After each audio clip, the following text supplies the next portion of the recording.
Mesdames et messieurs, bonsoir. Voici les titres de l'actualité. La question de la décentralisation au centre des discussions entre experts nationaux et internationaux. Ce mercredi au ministère de l'Intérieur, une réunion de validation de la stratégie nationale sur le développement du Gabon. Et puis la Poste gabonaise en fête en cette journée mondiale de la Poste, des activités commémoratives et surtout des innovations avec le lancement sur le marché des nouveaux produits, de quoi renforcer la carte des services offertes à la clientèle. Mais tout d'abord, ce constat à l'école publique Sainte-Anne, située à la gare routière dans le 3e arrondissement de Libreville, un établissement construit dans les années 40 qui se trouve aujourd'hui dans un état de délabrement avancé. Reportage de Sabrina Mpolo et Justin Bitegui.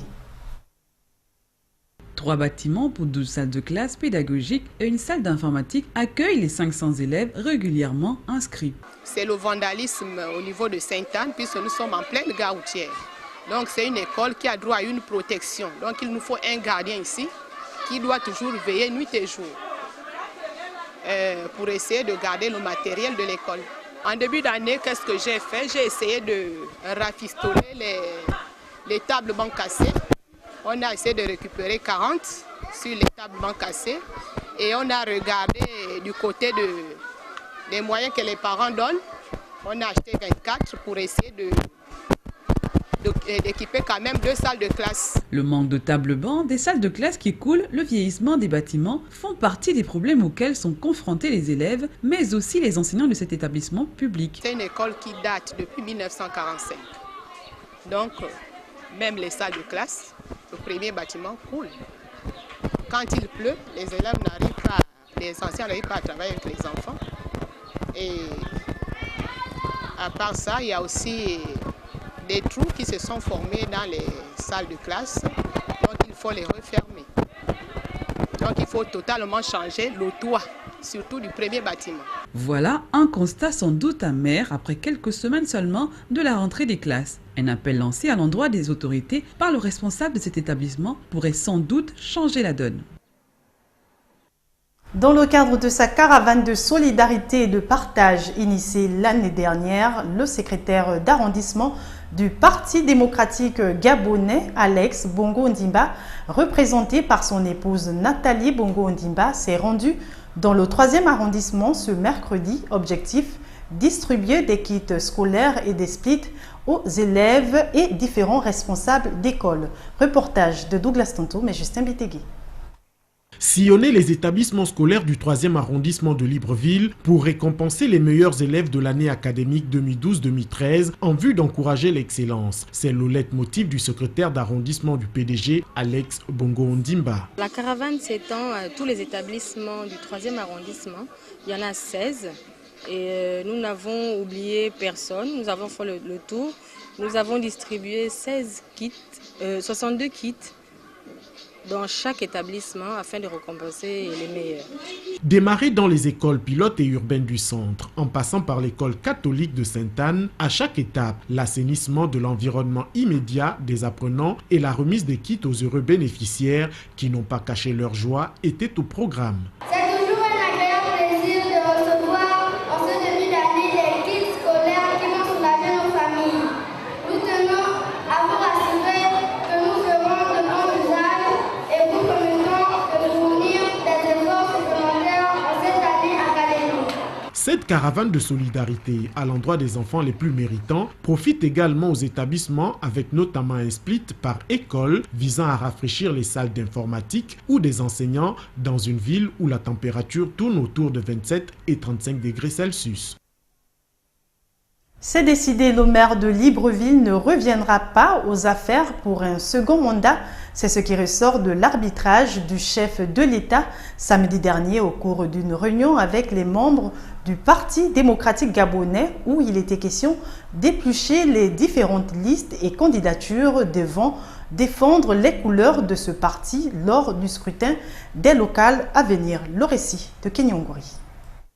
À l'issue de la dernière réunion qui a rassemblé les notables et hiérarques du Parti démocratique gabonais, le chef de l'État et président de cette formation politique a lui-même procédé à la révision des listes des candidatures pour le compte des élections locales de cette année. Au terme de cette rencontre, plusieurs modifications ont été apportées sur certaines listes et particulièrement sur celle du 5e arrondissement. Liste en tête de laquelle se trouvait Jean-François Ntoutou-Mémane, maire actuel de la commune de Libreville. Après cette ultime réunion, il a été décidé par le président Ali Bongo de retirer l'actuel maire de Libreville de la liste de cet arrondissement. Les raisons n'ont pas été évoquées en présence des médias, mais il serait reproché à ce dernier la mauvaise gestion de la chose publique et du non-respect des consignes de la base. Il faut signaler qu'à l'issue de ce remue-ménage, le maire actuel n'étant plus sur aucune liste ne pourra donc pas remplir à ce poste comme il le souhaitait. Alors, après le scrutin du 23 novembre prochain, une nouvelle équipe est attendue pour gérer la cité et relever le défi.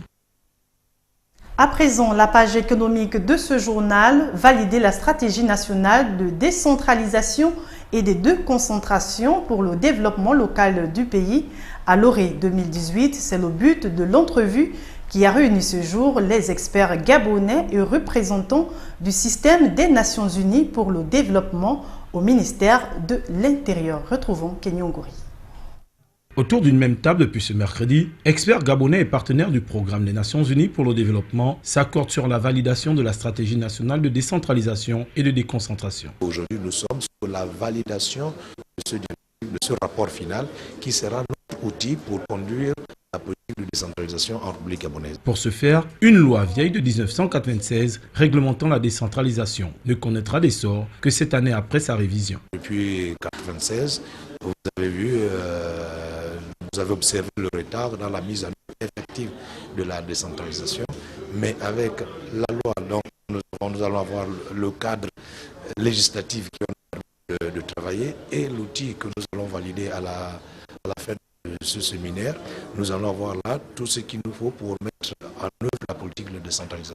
C'est une œuvre du ministère de l'Intérieur et des partenaires au développement qui vient en appui au pays pour l'aider à faire face aux défis de l'heure. Notre rôle est vraiment un rôle d'appui technique, d'accompagnement, de soutien pour tous les domaines de développement de politique, de stratégie, mais également au niveau local, d'appui direct aux communautés locales. Cet atelier, qui se tient sur 2 jours, vise à l'horizon 2018 à doter les collectivités locales d'une autonomie financière et participer pleinement à la croissance économique du pays. En France, la Poste anticipe 6% en moyenne de recul annuel, soit un manque à gagner de 2,8 milliards d'euros de chiffre d'affaires à l'horizon 2018.